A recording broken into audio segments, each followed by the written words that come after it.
আসসালামু আলাইকুম। আমরা এখন অবস্থান করতেছি দুই বন্ধুর হাঁসের খামারে। তারা দীর্ঘদিন গার্মেন্টসে চাকরি করেছে। গার্মেন্টসে চাকরি করার পর তারা দুই বন্ধু একসাথে মিলিত হয়ে একটি বিশাল হাঁসের খামার করেছে। আপনারা দেখতে পাচ্ছেন এখানে 3000 হাঁসের বাচ্চা রয়েছে। আমরা এখন তাদের সাথে কথা বলবো, তারা কিভাবে এই ফার্মটি দেওয়ার জন্য উদ্যোগ নিল এবং কিভাবে তারা এটার পরিবেশন করতেছেন। ইউসুফ, হ্যাঁ, ভালো আছেন? আসসালামু আলাইকুম। ওয়ালাইকুম সালাম রহমতুল্লাহ। আলহামদুলিল্লাহ ভালো তো আছি। আপনারা তো দুই বন্ধু অনেকদিন গার্মেন্টসে চাকরি করছেন, আমরা আগে শুনেছি।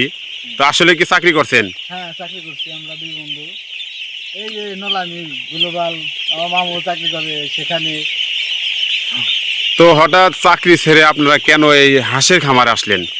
চাকরিতে হাসির খামারে আসার উদ্দেশ্য হলো আজ 14-15 বছর ধরে চাকরি করতেছি।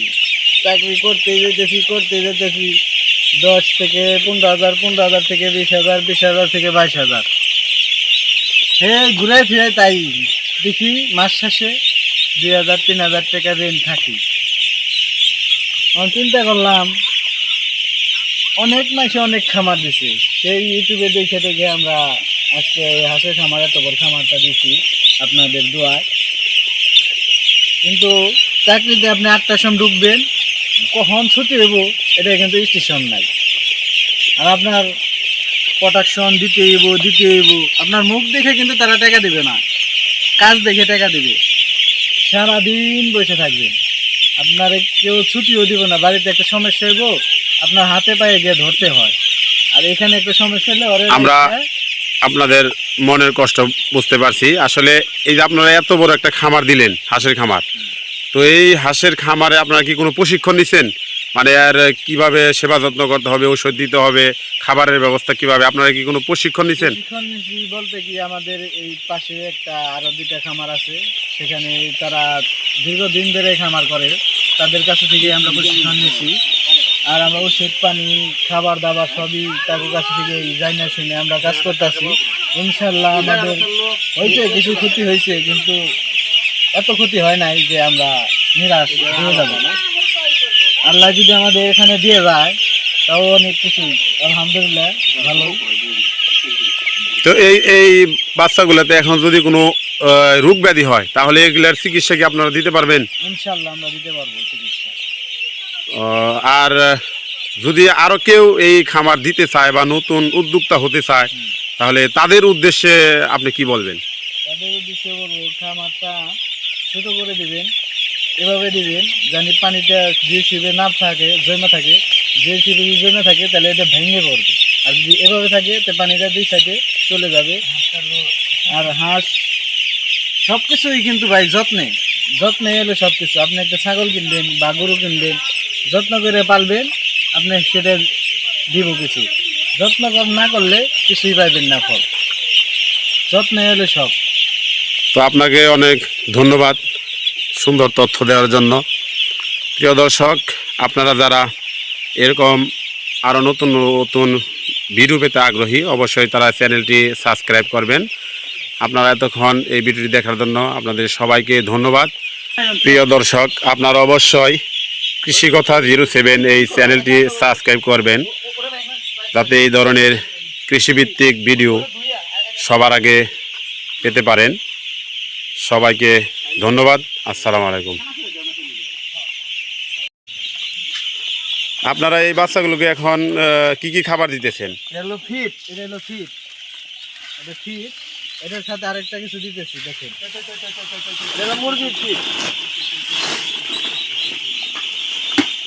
এটা হলো ভুট্টা ভাঙ্গাইছি, এই যে ভুট্টা। এগুলা 10 থেকে 12 দিন বয়স হলে এগুলা খাওয়া লাগবে, কারণ এগুলা পুষ্টিকর বেশি। ভুট্টার মধ্যে পুষ্টিকর বেশি। তার মধ্যে খালি ভুট্টা দিলে হবে না, ভুট্টার মধ্যে হবে গ্যাস। ভুট্টার মধ্যে হয় ধান, নলে ওই যাদের খাদ্য, নলে ওই ভুসি, এসব দিয়ে মিক্স করে ছানা করে হাঁসে খাওয়াতে হবে, তাহলে পুষ্টিকর হাঁসে শক্তি পাবে, এনার্জি পাবে। তারপরে এই যে হাঁসটি, এই হাঁসটি হলো পুষ্টিকর খাওয়া দরকার। পুষ্টি খাবার হলে আমরা চকে ছাড়ার জন্য আমরা একটা মানে সময় পাবো। আর যদি এগুলো যদি ঠিক মতো খাওয়া দাওয়া করতে পারি তাহলে আমরা চকে ছাড়তে পারবো না, কারণ যদি ছোটো হাঁস যদি চকে ছাড়ি তাহলে ওই হাঁসটা আসতে পারবো না। আর যদি এখন যদি আমরা যদি 15 দিন বা 1 মাস ঠিক মতো হাঁসে খাওয়া দাওয়া করে ওষুধ পানি দিয়ে ভ্যাকসিন একটা আছে 21 দিন একটা ভ্যাকসিন আছে, যদি ওই ভ্যাকসিনটা কমপ্লিট করে চকে হাঁস ছাড়ি তাহলে আমাদের ওই কোনো সমস্যা নাই ইনশাল্লাহ। ভ্যাকসিন কয়টা দিতে হয় এবং কয়দিন পর পর দিতে হয়? এটা কয়েকদিন পর একটা আছে 21 দিনে একটা ভ্যাকসিন দিতে হয় ডাকলে, তারপরে একটা আছে রানী খেতে আছে, তারপরে ডাক কলেরা ডাকলে এগুলো ভ্যাকসিন ওই একটা আছে 21 দিন, একটা ছিল ওই 1.5 মাস, একটা ছিল ওই 3 মাসের, এরকমভাবে করতে হয়।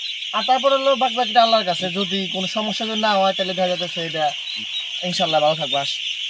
ধন্যবাদ জুয়েলকে সুন্দর তথ্য দেওয়ার জন্য। আপনারা দেখতে পাচ্ছেন এখানে খাবার তৈরি করা হচ্ছে হাঁসের জন্য।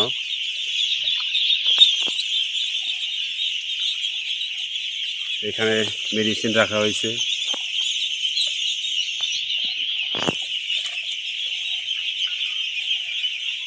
দেখতেছেন হাঁসের বাচ্চাগুলোকে খাবার দিতেছে, তারা কিন্তু খুব সুন্দরভাবে খাবারগুলো খাচ্ছে, খুব সুন্দরভাবে তারা খাবার খাচ্ছে।